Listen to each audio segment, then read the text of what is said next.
using interfaces.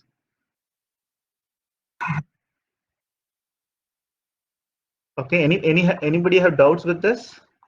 I can clear it.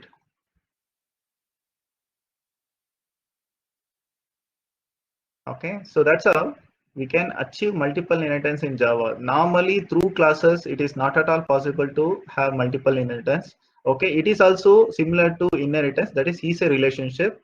Okay, but the thing is, as we know that we cannot create an object for abstract classes, like that for inheritance also we cannot create an object. Okay, there are other things that is not important in this class. That is, in Java 8 we can have a separate thing called default method and static methods in an inheritance. Default method is something like we'll have signature in interface, that should be a default method, and we'll have a private method in inheritance. That is not at all in our syllabus. We don't go with this. Okay,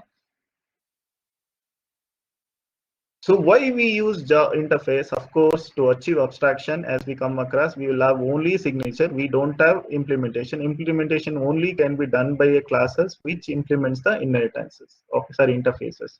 Next thing is Java normally does not support multiple inheritance. So in order to support a multiple inheritance functionality, we are going to use interface.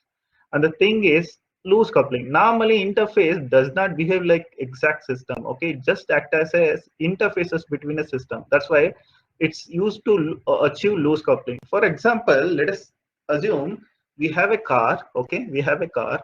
We know that, so car may be a class. Okay, and we have Honda City, we have Verna or something like that.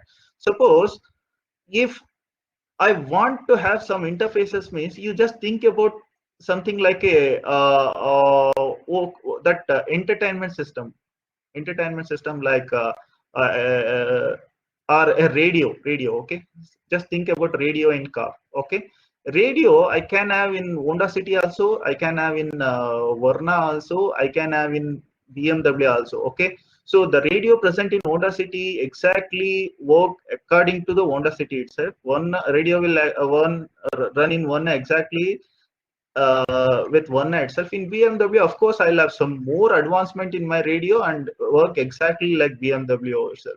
I don't have same system that is present in a Honda, Verna, or BMW. I may have a different systems. That's why radio is just an interface here. Interface. So it does not act as a system itself in a Honda car or Verna car or a BMW. I can have my own implementation of radio in Honda car. I can have my own implementation of radio in Verna car. I can have even my own implementation in BMW car. So that's why it is always used to achieve the loose coupling. Okay. So the why we are going to use Java interface?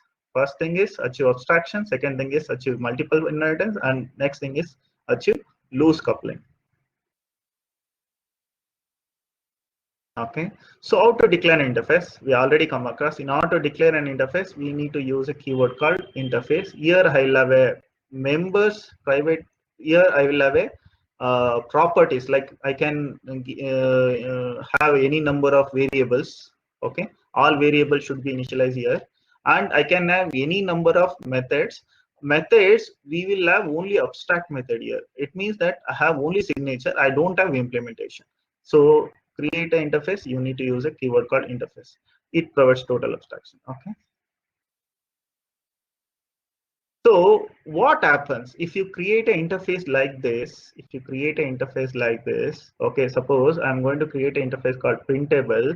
Okay, that consists of an variable called minimum. I have initialized with 5, and I have a method called print, which is an abstract method. I don't have implementation here. So when you create like this, of course the compiler automatically adds some of the keywords to your whatever the thing you have created. Okay, for example, it adds public automatically, it adds abstract automatically to your method before the interface method, and also it adds public, static, and final keywords before data members. Okay, see here, when you create an interface like this, the compiler will automatically add something to your interface when it starts compiling. Okay, first thing is first line, it don't add anything. Second thing, so we have created a data member called int min equal to 5. Okay, let us come here. So this minimum equals to 5 is constant. It is a static and constant. Okay, you cannot change.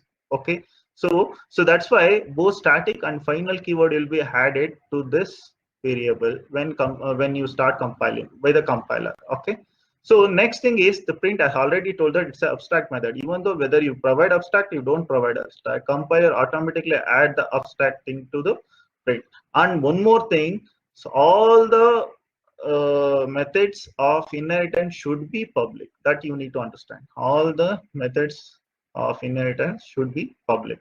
So when you create anything like that, automatically the compiler will convert into some other thing. So that will have all the necessary keywords, even though you forgot to mention. Okay, necessary keywords are like final. So my question. Okay. Anybody know what exactly final keyword will do? Static, you are all aware. Abstract, you are all aware. What about final? You need me to explain that?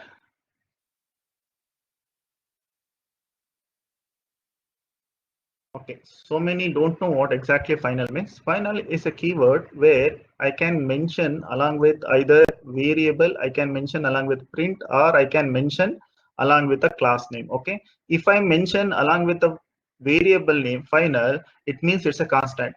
Even though if any classes that is going to utilize this variable minimum, they cannot modify this value. 5 always stays there. Okay, that's why final, if I mention to any variable, it means it's a constant. It's a final value. You cannot change it. Okay.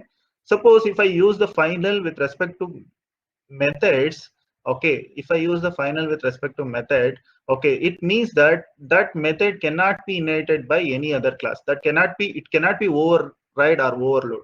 That method cannot be. That is completely opposite to abstract. In abstract, if I mention abstract, that should be overload or override.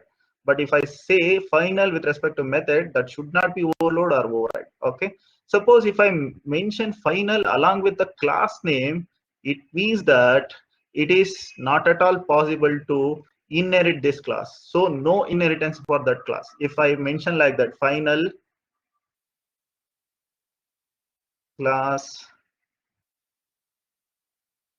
A, it means that the class A should not be inherited at all by any other class, because this is the final class. So no inheritance for this class A. Okay, that's what final keyword means with. So now you know what exactly abstract means, what exactly static means, what exactly final means.